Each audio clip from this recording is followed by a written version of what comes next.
à en finir avec un capitalisme financier obsédé par la recherche effrénée du profit à court terme, un capitalisme assis sur la spéculation et sur la rente.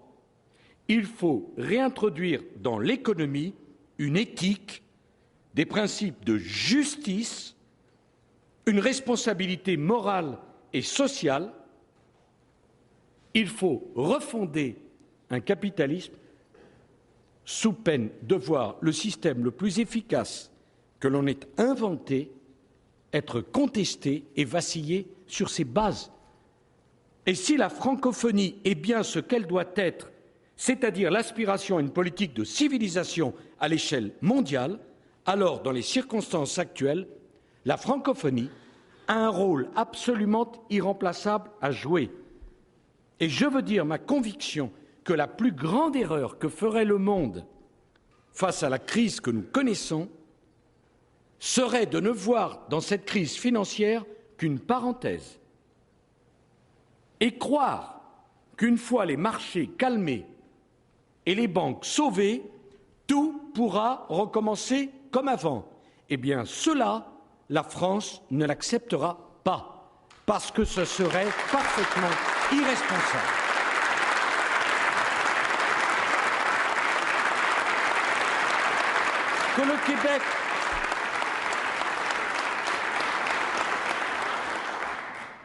Que le Québec donne sa vision du monde nouveau qui va émerger des bouleversements en cours. Vous qui êtes au carrefour, vous qui avez pris ce qu'il y a de mieux aux États-Unis et ce qu'il y a de plus intéressant en Europe. Et pas simplement pour ce qui concerne la finance ou l'économie, mais aussi pour ce qui concerne, dans ce monde nouveau, la politique et la société. Ce monde nouveau, ou bien nous arriverons à le réguler, à l'organiser, à le moraliser, et alors de cette crise sortira un progrès pour l'humanité, ou bien nous n'y parviendrons pas, et le chacun pour soi, les égoïsmes, les fanatismes, la logique d'affrontement prévaudra, et alors ce monde sera peut-être pire que celui que nous avons connu. Mesdames et messieurs les parlementaires, mesdames et messieurs les femmes et les hommes politiques, la question qui se pose, saurons-nous être à la hauteur des défis que nous propose le monde nouveau qui s'annonce? Ou bien nous parviendrons à nous doter des institutions nécessaires pour gérer le monde global dans lequel nous vivons et partager le pouvoir entre les anciennes puissances industrielles et les grands pays émergents, ou bien le désordre du monde ira en augmentant et personne ne contrôlera plus rien. Nous sommes en 2008, au XXIe siècle. Eh bien, au XXIe siècle, on ne peut pas continuer avec les institutions et les principes du siècle précédent. La francophonie, c'est à l'âge de la mondialisation, la diversité culturelle opposée à l'uniformisation, opposée à l'aplatissement du monde. C'est pourquoi la francophonie restera une priorité de la diplomatie française, comme elle l'est pour le Québec. Et permettez-moi de vous dire que je suis suffisamment, dans toute ma vie politique, j'ai suffisamment été un ami des États-Unis d'Amérique, cette grande nation. Il ne s'agit pas de désigner un responsable, il s'agit simplement que demain, les mêmes causes ne produisent pas les mêmes effets. Nous devons donc tirer toutes les conséquences avec nos amis américains. Mais ils doivent comprendre aussi qu'ils ont des partenaires, qu'ils ne sont pas seuls dans le monde et qu'ensemble, nous devons regarder l'avenir, que chacun y ait sa place, parce que nous avons besoin de tout le monde pour garantir la paix et la prospérité au XXIe siècle. Alors, la France a besoin du Québec. La France a besoin du Québec qui, avec courage, porte haut les valeurs de la francophonie. La France a besoin du Québec qui témoignent que l'on peut allier le respect de la tradition et l'esprit de la conquête. La France a besoin du Québec qui n'a pas peur de l'avenir, qui n'a pas peur du changement, qui n'a pas peur de l'ouverture, qui n'a pas peur de la modernité. La France a besoin du Québec qui est pour toute la francophonie une force d'entraînement, une force de proposition, je dirais même un exemple.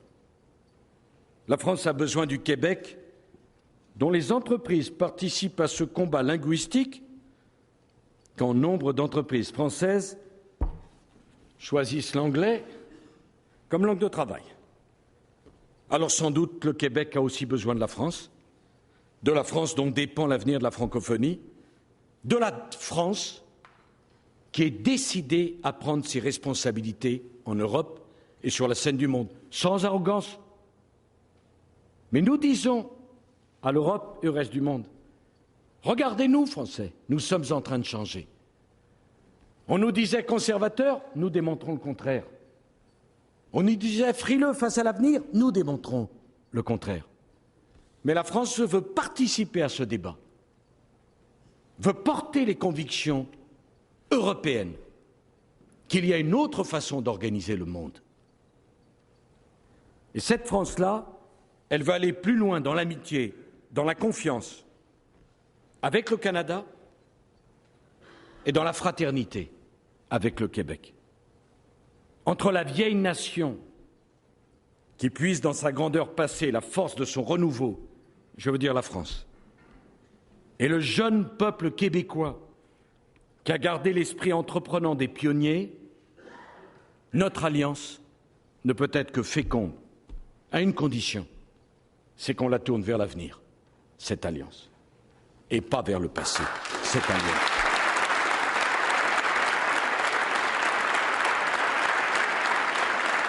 Et c'est vrai.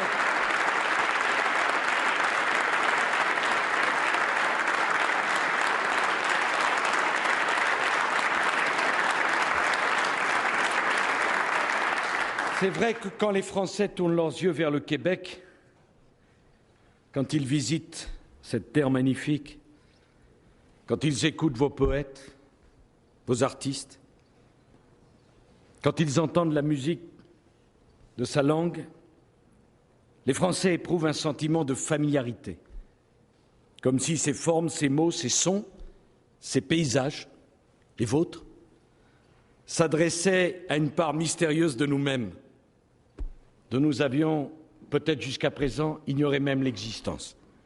C'est le miracle du Québec, d'être à la fois pour tous les Français si proches et si différents. Je suis souvent venu ici,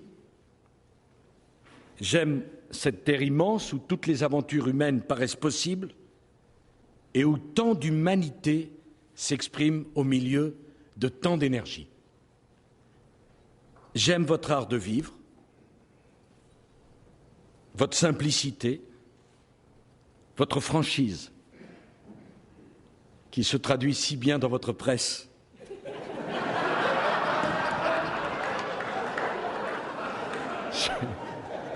Bon, c'était pas dans le discours, mais...